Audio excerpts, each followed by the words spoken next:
Hello mga boss, ito na yung ating ginagamit na ilaw para sa ating DIY na emergency light. So, itong ilaw na to ay rechargeable, 220 volts, tapos rechargeable. Then, kapag nagkaroon ng power interruption, nawala ng supply, automatic na iilaw yung ating bumbilya. So, ito yon. So, 14 watts na LED to mga boss. So, yan siya. Ito yung specification niya. Yan. So, gagawin natin, i-convert natin ito sa 3 volts or 3.7 volts. So may battery ito mga boss sa loob. So may ilaw ito. So ang gagawin natin, kakalasin natin. Pero bago yan, subukan muna natin. Ilawin muna natin to gamit yung 220 volts. So ito, may outlet tayo dito. So isaksak natin. Yan. Ganyan siya kaliwanag mga boss. Pag sa 220 volts, no, bubunutin na natin.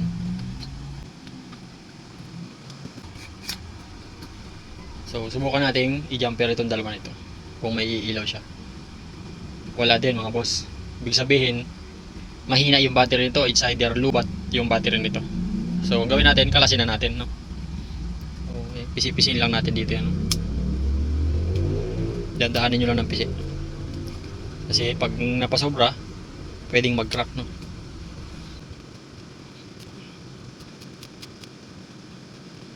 So ayan mga boss, medyo lumuluwag-luwag na, no. Pihitin lang natin. Ayun, nakalas na natin mga boss. Ito yung loob nyan. Ayan, ilapit natin. Ayan yung loob. Tapos subukan natin kalasin yun dun. So ito yung laman nya mga boss, oh. Ito yung battery nya na isang pirasong 18650. Tapos yung kanyang board. Yun, yun yung kanyang board sa loob. So ang gagawin natin dyan, subukan natin palitan muna itong battery nya kung mag-iilaw ito. So putulin na natin yan. So mapapansin nyo, itong battery na to ay walang BMS. Kaya yung mga ganitong battery is unsafe kasi wala siyang BMS. Kasi pag na-overcharge to, malamang sasabog to. Kasi wala siyang BMS. Walang BMS yung mga ganitong battery.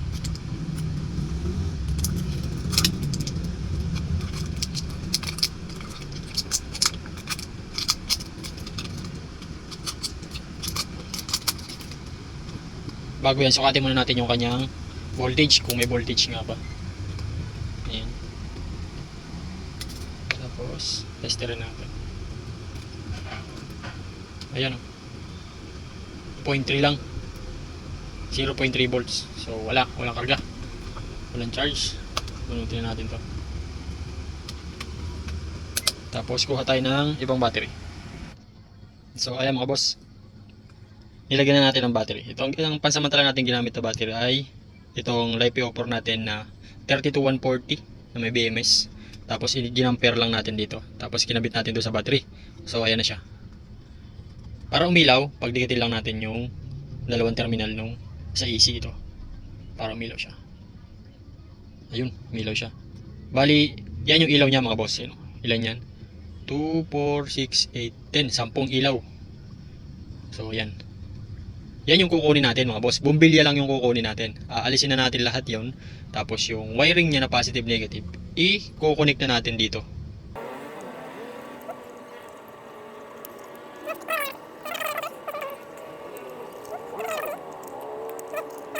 Ito yung module niya. Alis na yan. Tignan natin yan. Pati battery alis na rin. Ang kukunin lang talaga natin ay itong bumbilya na to. Yan. Bali ang ilaw na 3 volts dito mga boss ay itong paikot lamang na to. Ito. Paikot. 10 bumbilya yan mga boss. Ito 10. Ito lang ang pagaganahin natin yan. So itong nasa labas naman itong palibot na itong maliliit, yan ay hindi 3 volts.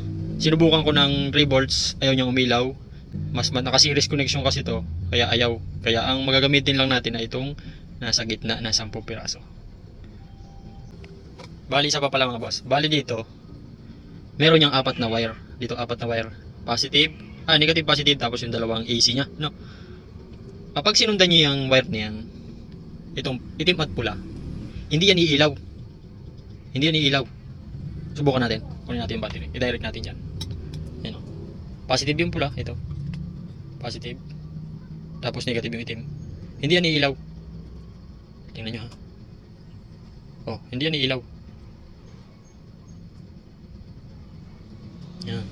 Bali, ang kukunin natin connection dyan mga boss ay itong kulay gray na to. Gray wire na to. Tapos, yung itim. Yun ang kukunin natin. Tingnan nyo ha. Yung gray wire ang magiging positive. Tapos, yung black wire ang magiging negative. Tingnan natin. Yun ang supplyan natin. Ang positive yung gray wire. Tapos, negative yun. Tingnan natin. Yun.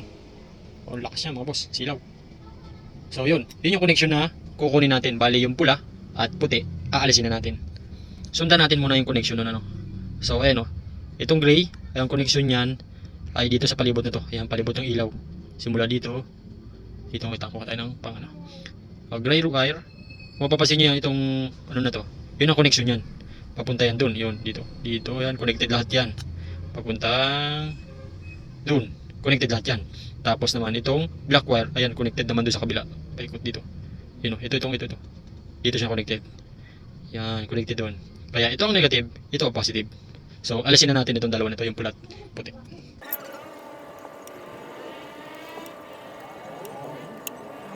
Tapos yung gray. Alisin natin yung gray. Ang tanong, sir, ba't mo inalis? Ay, yun nga ang positive. Ay, papalitan lang siyempre natin ang pula para mabilis ma-recognize, no? Papalitan lang natin ang pula. Ayan.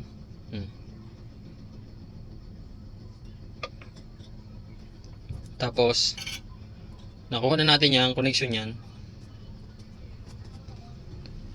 Dudugtong na natin doon. Kaso, kapos pala. Kapos pala yan dito. So, ang gagawin natin, dudugtungan natin yun.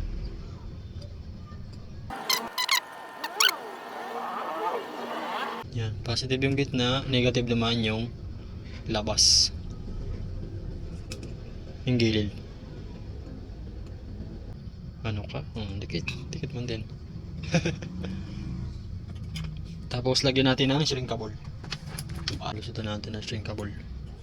Para sigurado, secure yung ating connection at hindi magdikit. Galing gawin natin, alisin na rin natin to, i-replace na rin natin ito.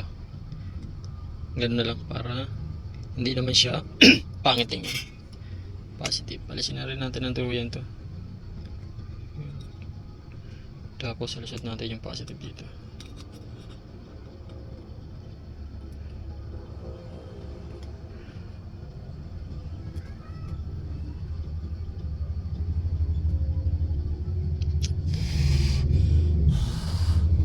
So ayan. Tapos alisin na rin natin itong negative na to. Yan. Tapos ikabit na natin.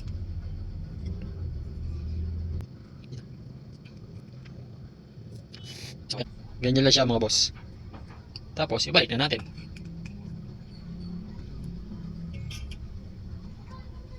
Yan. Ibalik na natin. Iayos lang natin ang pagkakalagay. Yan mga boss. So, ganun lang. Ganun lang mag-convert ng 220 volts na ilaw into 3.7 volts. O, ayan. Balikan natin yung lagayan. Pati cover niya. Bali, ganyan lang yung ginawa ko mga boss para ma-convert ko yan at mapailaw ko yan. Subukan natin dito sa ating LiPo4 battery. No? So, 3.2 volts to. So, positive yung gitna. Dito, negative yung itim. Yung gilid. Yun o. Ganyan. Yun. So, kunin natin yung ating DIY emergency light. Ayan na mga boss. Ito na yung DIY emergency light natin. Ano? Dalawa na yan. Ito na isa. Tapos ito yung isa. Ayan. Tapos, kabit natin yung isa. Yan. Yan mga boss, dalawa na yan ha.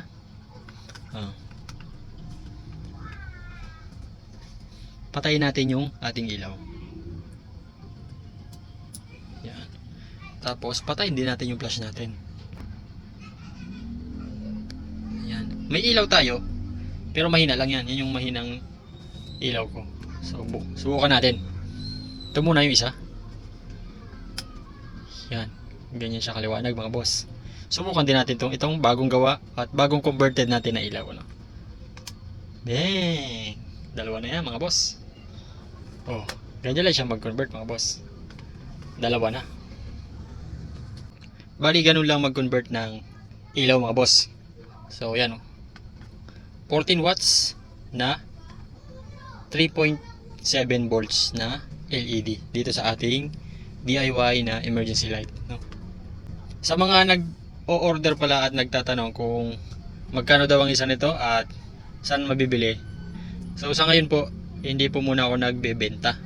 Kasi, under testing and upgrading pa po itong ating DIY na emergency light. Pero kung gusto nyo talagang bumili ng ganito lang, bali, ang gagawin ko is ipipix ko yung battery talaga niya. Tataasan ko yung capacity ng battery talaga niya para mas magamit nyo at mas masatisfied kayo ano mga boss. Yan. Bali, within this week siguro, i-reveal ko na yung price nito at magkano. So ayun lang muna mga boss. Sana may natutunan kayo at nalaman nyo kung paano ko kinonvert itong ating LED na ilaw. 220 volts na ginawa nating 3.7 volts na bombilya. So ayun lang mga boss. Maraming salamat. At shout out kay Boss Victor Llanos at kay Boss Oliver Galon sa mga star na sinend nila. Maraming salamat. Malaking tulong yun bilang sa kagaya ko na nag-uumpisa bilang isang maliit na content creator. Ano? So yun lang mga boss. Maraming salamat.